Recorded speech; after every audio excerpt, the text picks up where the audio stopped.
தன்னுடைய நாட்டுக்கு சென்று தன்னுடைய மனைவி கிட்ட அவங்க வீட்டுக்கு போய் சொல்கிறான், சத்யநாராயண விரதம்னு ஒன்று நான் தெரிஞ்சுட்டு வந்திருக்கிறேன்.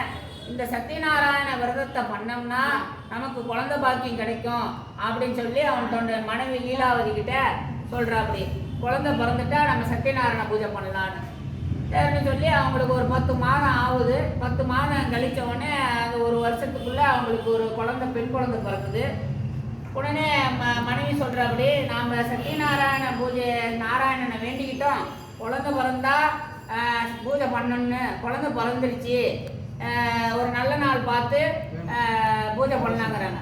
உடனே அவன் சாது சொல்கிறான், நமக்கு பிறந்தது குழந்தை பாக்கி கிடைச்சி விட்டது, நல்லது தான், சத்யநாராயண பூஜை பண்ணலாம். ஆனால் பகவான் நமக்கு பெண் குழந்தைய கொடுத்துட்டானே, என்ன பண்ணுறது, வருமானம்லாம் இல்லையே, வருமானம் நிறைய ரெட்டிப்பாக பெருகட்டும், குழந்தை வளரட்டும், அப்புறமா பண்ணிக்கலாம் அப்படின்னாங்க. குழந்தையும் நாளொரு மேனி பொழுதொரு வண்ணமாக வளர்ந்தது. கல்யாண வயசு வந்துருச்சு.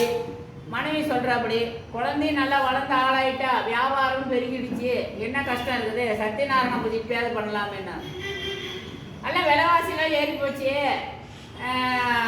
பொண்ணுக்கு நல்ல வரன் கிடைக்குமே, என்ன பண்ணுறது, வரனை கிடைக்கிட்டோம், நல்ல வரன் கிடைக்கிட்டா நம்ம பூஜை பண்ணலாம் அப்படின்னா.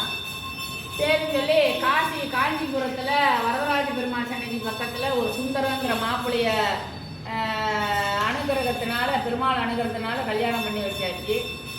சரிங்க, இப்போ தான் கல்யாணம் ஆகிடுச்சே, சத்யநாராயண பூஜை பண்ணிடலாம்னா, கல்யாணம் பண்ணிட்டோம், ஆனால் நிறைய கடன் வந்துருச்சு, கடனெல்லாம் தீரணும், நல்ல வியாபாரம் ஆகணும், அதுக்கு என்ன பண்ணுறது, மாப்பிள்ளையும் தூக்கி தனக்கு பார்ட்னராக போட்டுக்கிறேன், நல்ல வியாபாரம் ஆகட்டும், அப்புறமா பார்த்துக்கலாம். இப்படியே காலம் தள்ளிக்கிட்டே போயிட்டுன்னா பெருமாளுக்கு கோபம் வந்துருச்சு. என்னடா இவன் இப்படியே சோதனை பண்ணிட்டு இருக்கான், இவங்களுக்கு 2 போடு போடலாம் அப்படின்னு. இவங்க சாதுவும் மருமகனும் ஒரு இடத்துல மன்னர்கிட்ட வியாபாரத்துக்கு போகிறாங்க. அங்கே பெருமாள் என்ன பண்ணுறாரு, ஒரு லீலையை பண்ணுறாரு. கல்வர்கள்லாம் சேர்ந்து மன்னருடைய அவையில் நகைகளையெல்லாம் திருடிட்டு வராங்க. காவலர்கள் வந்து துரத்தி வரும்பொழுது நகைகளை வந்து இவங்க தங்கியிருந்த சத்திரத்தில் சாதுக்கிட்டையும் மருமகன்கிட்டையும் பக்கத்தில் மூட்டையை போட்டு போயிட்டாங்க. உடனே காவலர்களாக வந்து இவன் தான் சுந்தரமும் சாதுவும் தான் இப்படி திருடிட்டாங்கன்னு சொல்லி அவங்கள சிறைக்கையில் போட்டு மன்னர் விசாரணை பண்ணாங்க. இவங்களை பாதாள சிறையில் போட்டாங்க. பல வருஷம் ஆச்சு, ஒரு 15 வருஷம், ஒரு 20 வருஷத்துக்கு மேலே ஆகி போச்சு பாதாள சிறையில் போட்டான். இவங்க மனைவியும் மக்களும் தன்னுடைய கணவன் வருவாங்கன்னு எதிர்பார்த்து இருக்கிற சொத்தெல்லாம் சாப்பிட்டே தீர்த்துட்டாங்க. நிறைய கடன் ஆகிப்போச்சு, எல்லாம் ஜப்தி ஆகிப்போச்சு, நடுத்தெருவுக்கு வந்துட்டாங்க. அவங்க குழந்தையும் அவங்க பொண்ணு பசிக்குது, என்ன பண்ணுறது, பசி தாங்க முடியலன்னு சொல்லி எங்கேயோ பிச்சை எடுத்து சாப்பிட்லாங்கிற நிலைமைக்கு பெருமாள் கொண்டு வந்துட்டார். அப்போது இந்த முதல் கதையில் சொன்ன மாதிரி அவங்க வீட்டில் வந்து சத்யநாராயண பூஜை நடக்குது.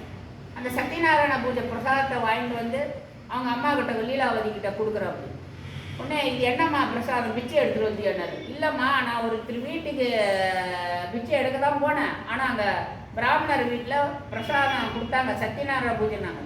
உடனே அவங்க அம்மாவுக்கு அப்போதான் ஞாபகம் இருந்தது, நீ குழந்தைய பிறக்கிறதுக்கு முன்னால் நாங்கள் இந்த மாதிரி தான் வேண்டிக்கிட்டோம், இப்படி உங்கள் அப்பாவோட அனுசரணை அஜாக்கிரதையினால நம்ம இவ்வளோ கஷ்டத்துக்கு ஆளாயிட்டோம், பெருமாள் தான் நம்மளை சோதிக்கிறாரு அப்படின்னு சொல்லி இப்போ நம்ம சத்யநாராயண பூஜை எப்படியாவது பண்ணலாம் அப்படின்னு சொல்லி அந்த பிராமணர் வீட்டுக்கே போய் அவரை கூட்டிகிட்டு வந்து அவங்க மூலயமா இருக்கிறத வச்சு சிம்பிளாக சத்யநாராயண பூஜை பண்ணாங்க. அப்போது பெருமாள் அனுகிரகத்தினால இந்த உங்களை நான் வந்து மீட்றேன் அப்படின்னு சொல்லி கனவுல சொல்கிறப்படி, கனவுல சொல்லிட்டு நேராக என்ன பண்ணுறப்படி மகாராஜா அவங்க கனவுலையும் பெருமாள் போகிறார். போய் இந்த சாதுவையும் சுந்தரத்தையும் விடுதலை பண்ணு, அவங்கள வீட்டுக்கு அனுப்பு, அவங்க வந்து திருடலை அப்படின்னு பெருமாள் சொல்லிடுறாரு. உடனே ராஜா எழுந்தவுடனே சுந்தரத்தையும் சாதுவையும் விடுதலை பண்ணி தான் கையில் இருக்கிற நிறைய பொக்கிஷத்தை ரெட்டிப்பாக கொடுத்து அவங்கக்கிட்ட இருந்து அபகரிச்சதையும் கொடுத்துட்டு அவங்கள வீட்டுக்கு அனுப்பிடுறாங்க. அப்போ வீட்டுக்கு அனுப்பும்பொழுது இன்னும் அந்த ராஜா நம்ம விசாரணை பண்ணாமையே உள்ளே போட்டார், 20 வருஷம் ஆகிப்போச்சு, நம்ம மனைவி மக்களும் என்ன ஆனான்னு தெரியல, இன்றைக்கி திடீர்னு நகை நட்டெல்லாம் நிறைய கொடுத்து அனுப்புகிறாரு அப்படின்னா சந்தோஷத்தில் ஊருக்கு போகிறாங்க. ஊருக்கு போகிறச்ச பெருமாள் வந்து கேட்குறார் மாறு வேடத்தில், இப்போ சாது வண்டியில் என்ன வச்சுருக்க கப்பலில் நம்மளை வந்து திருடன் அடிச்சுட்டு போயிடுவோம் போல இருக்கு அப்படின்னு சொல்லி இலைகளும் தலைகளுமே எல்லாம் காஞ்சி போனது இருக்கு. சரி அப்படியா போகட்டுமே அப்படின்றாரு. உடனே அவர் சொல்லிட்டு அவரும் போயிடுறா. அப்படி பெருமாள் மறைஞ்சிடுறாரு. அப்புறம் கப்பலை தள்ளி விட்டு கப்பலில் ஏறி போகிறாங்க. போய் பார்த்தா எல்லாம் காஞ்சி போன இலையும் தலையுமாவே வைக்கப்புள்ளாவே இருக்குது. மாமா மாமா எல்லாமே எல்லாம் இங்கே வைக்கப்புள்ளாவே இருக்குது, வரட்டியாகவே இருக்குது, எல்லாம் எதுக்குமே உதவாது. அந்த பிராமணர் சொன்ன மாதிரி எல்லாமே அப்படியே ஆகி போச்சுனார். பிராமணர் எங்கே சொன்னார், நான் தான் இலைகளும் தலைகளும் சொன்னேன், அவர் அப்படியே ஆகட்டுனாரு, எல்லாமே அப்படியே ஆகி போச்சு. உடனே அவர் காலில் போய் உருவலாம்னு அவர் எங்கே போய் தேடுறது?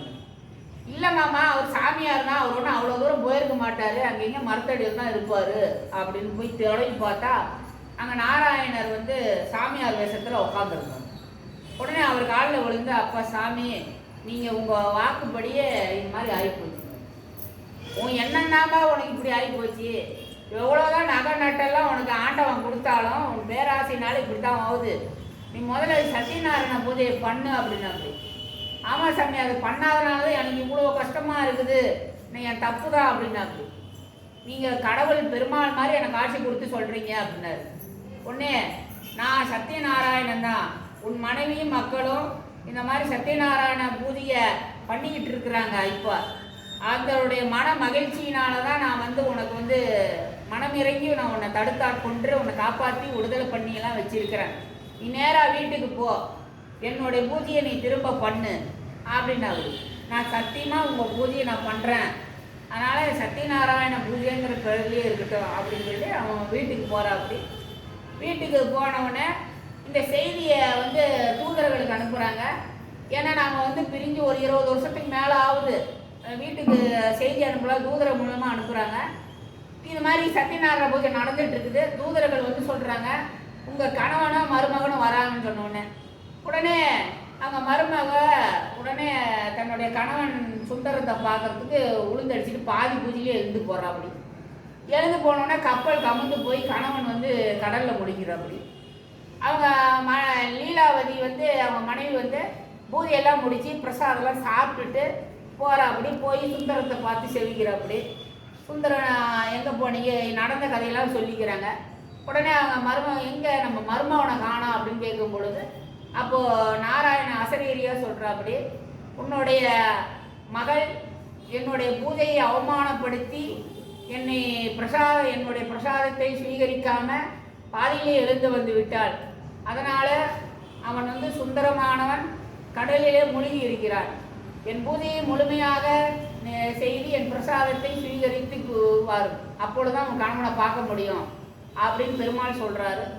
அதுக்கப்புறம் வந்து போய் மறுபடியும் போய் பூஜை பிரசாதெல்லாம் எடுத்து சாப்பிட்டு வர்றாப்படி.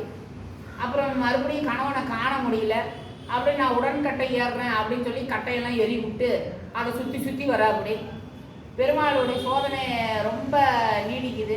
அப்புறம் எல்லாரும் சத்யநாராயண ரொம்ப வேண்டிக்கிறாங்க. வேண்டிக்கும் பொழுது அப்போ வந்து கடலில் இருந்து சுந்தரத்தையும் கப்பலோடு வெளியே கொண்டு வர்றாரு. சாதுவே, நீ கவலைப்படாத, நான் மற்ற வடிவம் எடுத்து தான் உன் மகனையும் கப்பலையும் உன்னுடைய பொருட்களை எல்லாத்தையும் நான் பாதுகாப்பு வச்சுருந்தேன், கவலைப்படாத. இனிமேலாவது அலட்சியம் பண்ணாமல் தெய்வ நம்பிக்கையோடு எனக்கு சத்யநாராயண பூஜை பண்ணி வா, சகலமும் மாதம் எல்லாருமே தொடர்ந்து நடக்கட்டும், நீங்கள் எல்லாரும் நல்லா இருப்பீங்க அப்படின்னு சொல்லி ஆசீர்வாதம் பண்ணுறா. அப்படி இப்படி ஒரு காலகட்டம் போனது. அப்புறம் சத்யநாராயண பூஜை 3வது அத்தியாயம் நிறைவடைது.